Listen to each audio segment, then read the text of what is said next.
Hello everyone, myself Dr. Shaila Dinkar Apte. We'll continue with inverse Z transformation. Try to remember that all students, you just try to subscribe the channel so that whatever further videos are uploaded by me, you will get the notification immediately. So here we go.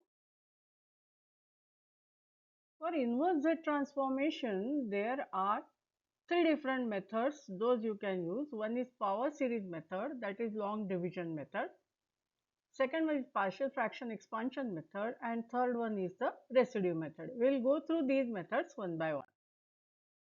So consider the power series method. So what is the method? See, the steps for the power series method are as follows.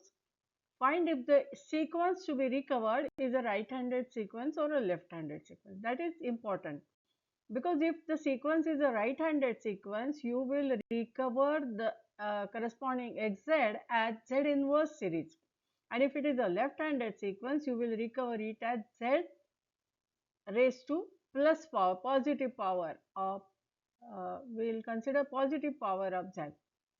So express xz as z inverse series if the sequence is right-handed sequence, and xz as z series if the sequence is left-handed sequence. So that is why you will have to first check whether it is to be recovered as a right-handed sequence or left-handed sequence. This will depend on the ROC that is specified for Hz.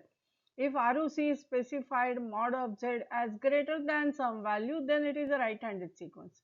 If you write mod of z is less than some value as the ROC, then it is a left-handed sequence, and in that case, you will have to recover xz as a z series. And then finally, pull the coefficients of the power series. This is also called as the long division method, because what you can do is you can take the numerator and divide it by the denominator, just as we normally divide, and then whatever series you get will be the either z inverse series or z series, and then pull the coefficients. That is also a method to extract the corresponding sequence from xz. Consider one example. In this case, you are supposed to find the inverse z transform using power series method or a long division method if xz is given as 1 upon 1 minus az inverse for mod z greater than a. Now, when I am writing mod z greater than a, it is supposed to be a right-handed sequence. And if it is a right-handed sequence, I will have to recover the corresponding xz as a power series in z inverse.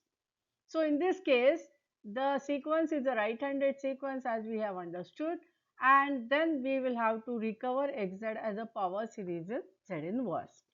So, we write xz as equal to, we will carry out the long division. So, 1, you will take 1 and then you divide by 1 minus az inverse. So, the first factor is 1, then the next factor is plus az inverse, then plus a square z raised to minus 2, and so on. So, if you recover this as xz, finally what you have to do, you have to pull the coefficients. So, the sequence will be given by 1, then then a square, and so on. So, how you can write xn? Xn is a raised to n un. Why un? Because it is appended by un, because it is a right-handed sequence existing for all n greater than or equal to 0. So, we write here as un.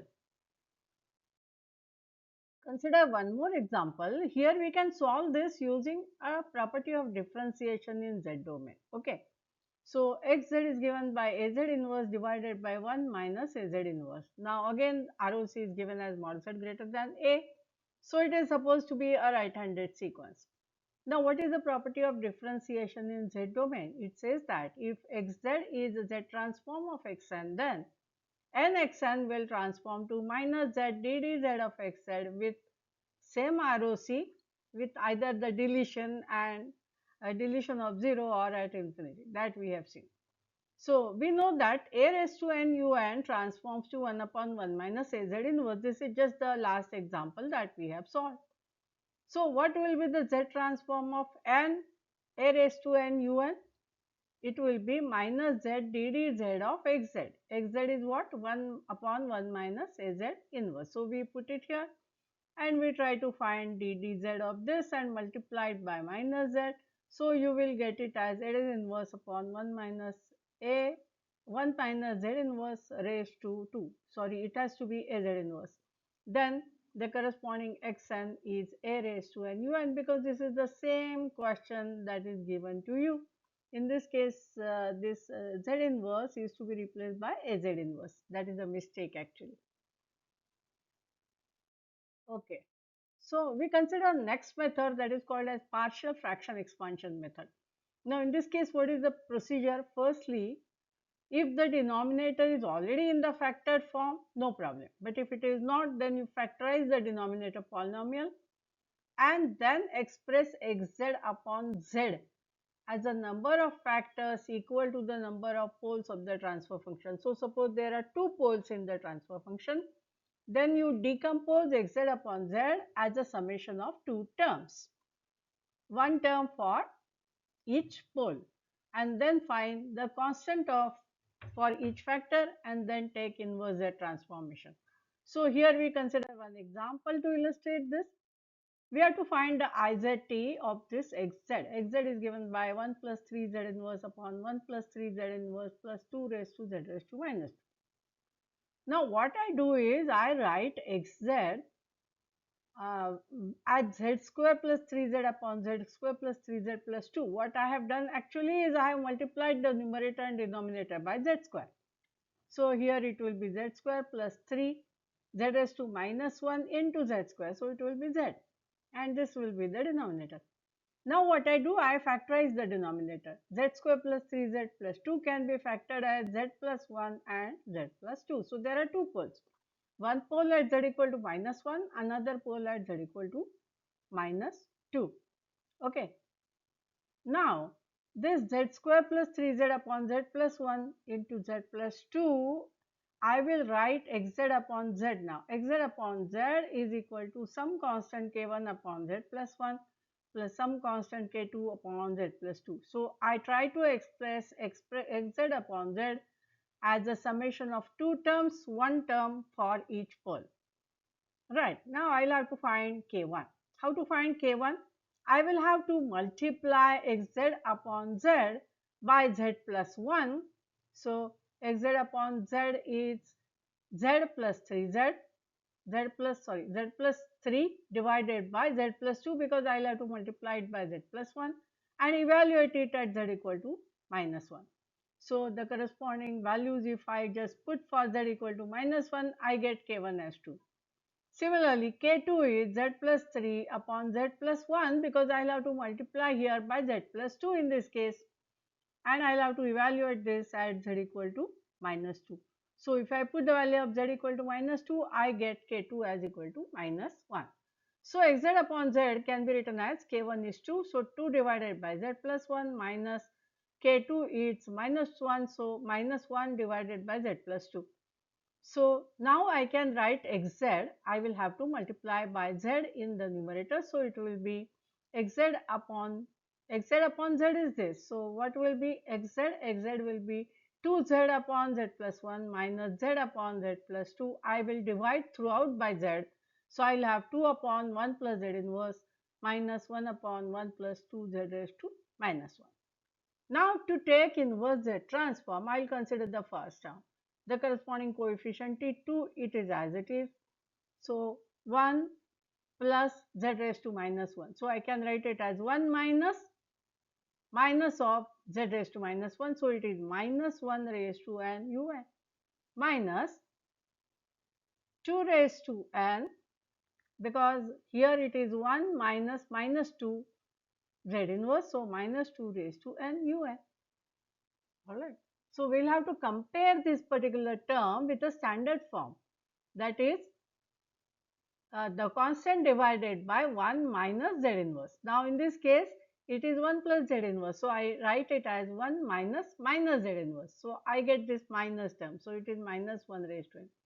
In this case it is 1 minus minus 2 z inverse, so I get this minus 2. So minus 2 raised to n un, because it is supposed to be a right-handed sequence.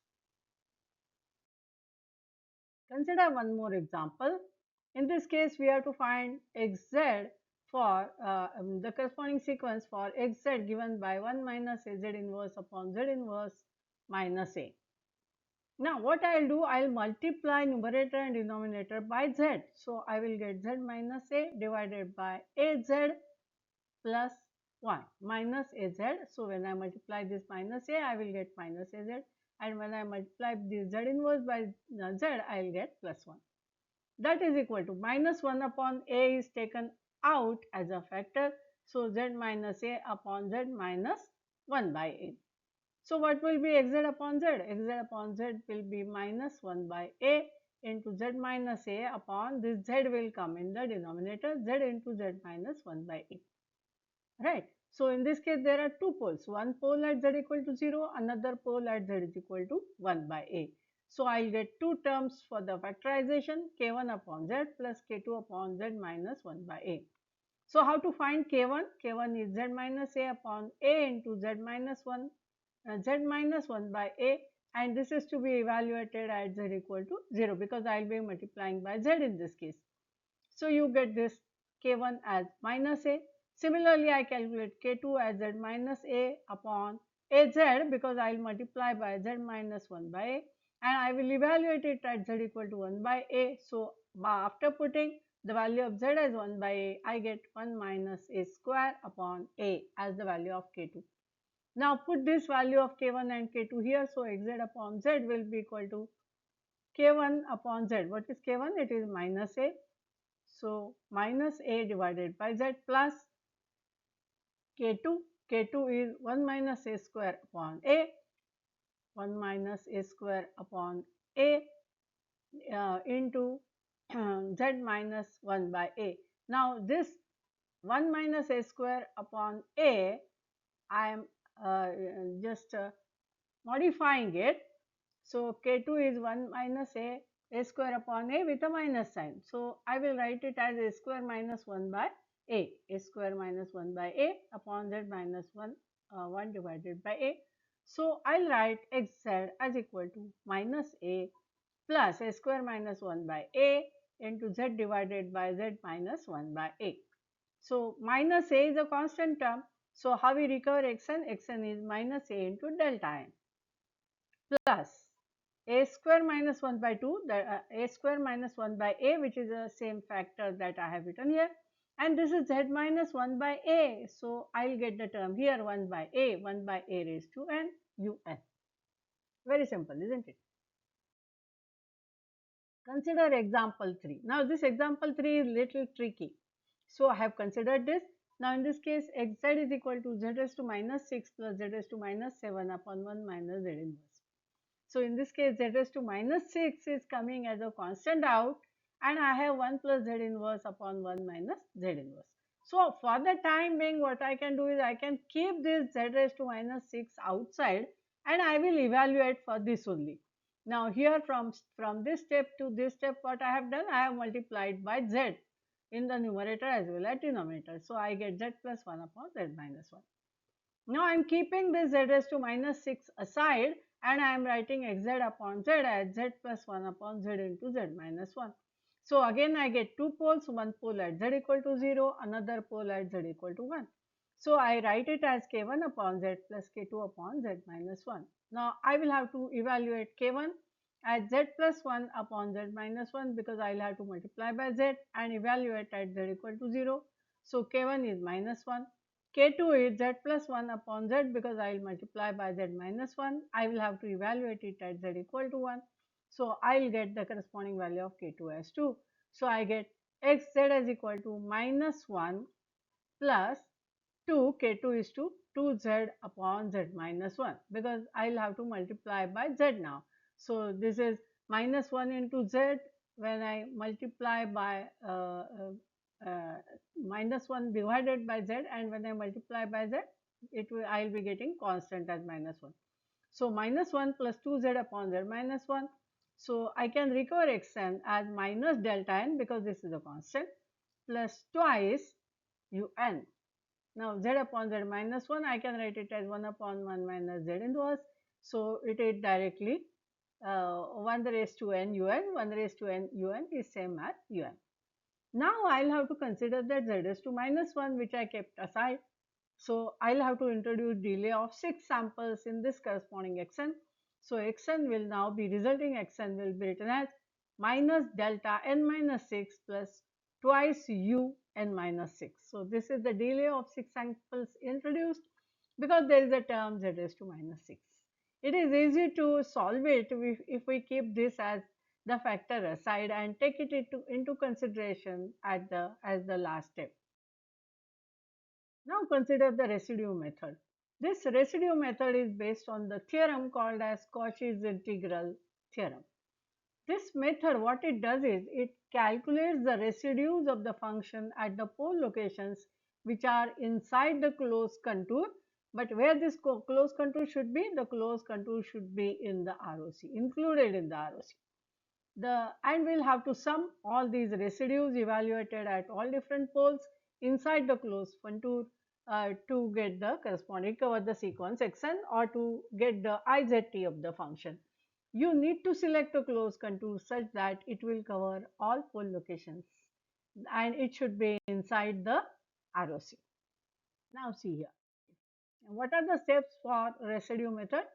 I will first evaluate Gz which is equal to corresponding Fz into Z raised to n minus 1.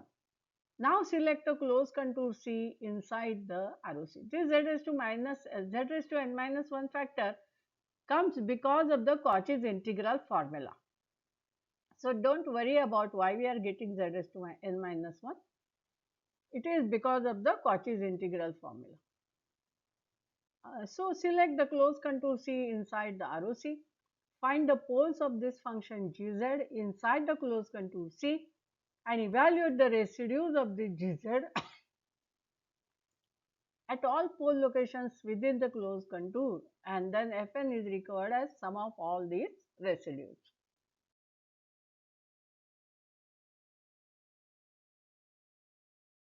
Consider one example for calculation of IZT using residue method.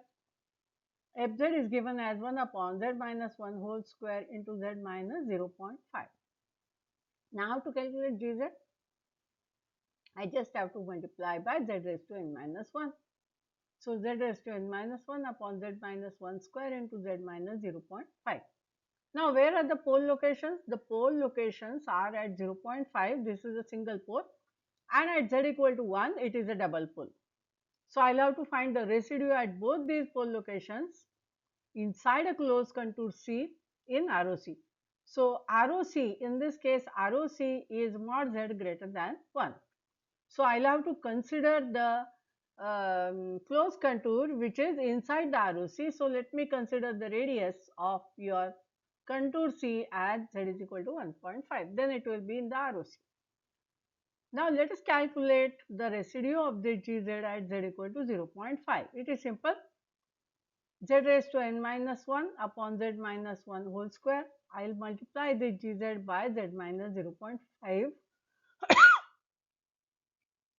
and evaluate this at z equal to 0.5. So it is 0.5 raised to n minus 1 upon minus 0.5 raised to 2. So it becomes 4 into 0.5 raised to n minus 1. This 4 comes because of this half raised to 2. So it is 4. Now when I am calculating the residue at z equal to 1, it is a double pole. So I will have to calculate it as d dz of z raised to n minus 1 upon z minus 0.5 because I will multiply by z minus 1 whole square and evaluate it at z is equal to 1. So it will be z minus 0.5 into n minus 1 z raised to n minus 2 minus z raised to n minus 1 upon z minus 0.5 whole square. Because I am calculating d dz, the denominator is taken here z minus 0.5 into differentiation of z raised to n minus 1. So it is n minus 1 into z raised to n minus 2 minus the numerator z raised to n minus 1 into differentiation of denominator, it is 1. So I will evaluate this at z equal to 1. So I get finally the value as equal to 2 into n minus 1 minus 4. So what will be Fn? Fn will be 4 into 0.5 raised to n minus 1. This is the residue for z equal to 0.5 plus twice n minus 1 minus 4. This is existing for all n greater than or equal to 1. So you may ask what will happen for n equal to 0. So at n equal to 0, gz will have the additional pole, because when n is equal to 0, I am getting z raised to minus 1 here. So it is equivalent to 1 upon z. So z comes in the denominator. So I have additional pole at z equal to 0, and the residue at this pole is equal to value having equal to 2. So Fn will be equal to 2 plus 8 minus 2 minus 4 equal to 0, because I am putting n equal to 0 in this case. I get Fn recovered as 0. So at n equal to 0, Fn is 0. Consider one more example for IZT using residue method. I have the corresponding fz given as z square plus 3z upon z minus 0.5 cube. Now firstly what I will do, I will calculate gz fz into z raised to n minus 1. So multiply numerator by z raised to n minus 1. So I get z raised to n plus 1 plus 3 z raised to n divided by z minus 0 whole cube. Now there is the pole at z equal to 0.5, but it is of order 3. So you will have to find the residue using double differentiation, because it is the pole is of order 3. Now select a closed contour C which is outside mod z greater than 1. So we can show that for all n less than 0, Fn is equal to 0, that as we did earlier. This I will come to it. So how to calculate the residue at gz? Residue of gz at z equal to 0.5, I will have to take double differentiation. So 1 upon 2 factorial d2 dz2 of z raised to n plus 1 upon 3 z raised to n. So first differentiation will give me n plus 1 z raised to n plus 3 n z raised to n minus 1. Now again differentiate. So n plus 1 into n into z raised to n minus 1 plus 3n into n minus 1 z raised to n minus 2. Evaluate it at z equal to 0.5. So half, you just simplify this by putting z equal to 0.5, 0.5 raised to n minus 1, 0.5 raised to n minus 2. So after simplification you get n into n plus 1 into 0.5 raised to n plus 3n into n minus 1, 0.5 raised to n minus 1. Out of this 0.5 raised to n minus 1, I will take it outside. So I get half of n into n plus 1 plus 3n into n minus 1 un, because it will be appended by un, because it is a right hand. It is to be recovered as a right-handed sequence. I hope you followed this. Only thing here you will have to remember is that if there is a single pole, you just evaluate the residue normally, that is multiplied by the corresponding denominator term and evaluate it at the corresponding value of z, which makes the denominator 0. When there is a double pole, you calculate ddz of the function and then evaluate it at z equal to the corresponding pole location. But if there is a pole of order 3, you will have to take double differentiation. So 1 upon 2 factorial d2 dz2 you will have to do. That is the only thing you will have to remember. Thank you so much. Now let us consider the solution of difference equation using the Z transform. Is it possible to have some application for Z transform? Yes, there is. What is the application? We can solve the difference equation by using the Z transform. So consider one example. Consider the difference equation. Difference equation is given as yn plus b square yn minus 2 equal to 0 for all n greater than or equal to 0 and mod b less than 1. This is given to you. Also the initial conditions are specified. Y of minus 1 is 0, y of minus 2 is minus 1. So what will be yn? You have to show that yn is equal to b raised to n plus 2 cos of n pi by 2. This is supposed to be the answer. This is given to you and you have to prove that this is true. Now what I do? I take the difference equation and I take Z transform of this difference equation. So Z transform of yn is yz plus b square Z transform of y of n minus 2 will be z raised to minus 2 into yz plus z inverse y of minus 1 plus y of minus 2, because this will be multiplied by z raised to 0. This will be equal to 0.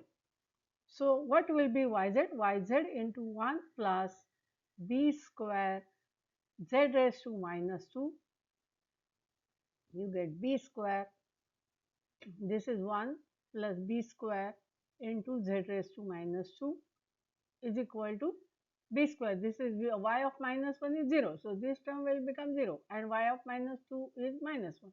So, it will be minus b square on left hand side. So, when you take it on right hand side, it will be b square. So, yz will be b square z square upon z square plus b square. Now, you have to solve this. How you solve this? You can use the residue method and solve it. So, I will have to first calculate where the pole locations will be. So, the pole locations will be at z is equal to z is equal to minus jb and z is equal to jb. So, b square I will have to multiply it by z raised to n minus 1. So, I will have z raised to n plus 1 divided by z plus jb, z minus jb. So, residue at z is equal to jb, I will have to multiply it by z minus jb and evaluate it at z is equal to j into b. So, this is j raised to n plus 1 and this is 2jb. So, this j will cancel and I will have b raised to n plus 1 j raised to n upon 2. 1b will also cancel. Similarly, residue at minus jb will also be calculated on similar lines, and residue at z is equal to minus jb is evaluated here and it is equal to b raised to n plus 2. Now I am writing this as e raised to minus j n pi by 2 divided by 2. Why this one j is getting cancelled here, same as before, but I am putting j equal to e raised to minus j pi by 2. What is e raised to minus j pi by 2? It is cos pi by 2 minus j sin pi by 2. Cos pi by 2 is equal to 1. So, I can write it as equal to, cos of pi by 2 is 0 and sin pi by 2 is equal to 1. So, I will have to write it as minus. So, it is minus j. So, minus j is replaced by e raised to minus j pi by 2. And in this case, I will have to replace this by this minus j, I am replacing it by e raised to minus j n pi by 2 divided by 2jb. So, yn can be written as b raised to n plus 2 upon 2. B raised to n plus 2 by 2 is a common factor out, and e raised to j n pi by 2 plus e raised to minus j n pi by 2. In this case, it is minus j, in this case, it is plus j. So, it is b raised to n plus 2 into e raised to j n pi by 2 plus e raised to minus j n pi by 2 is equal to cos. So, cos n pi by 2. So, here we prove the result.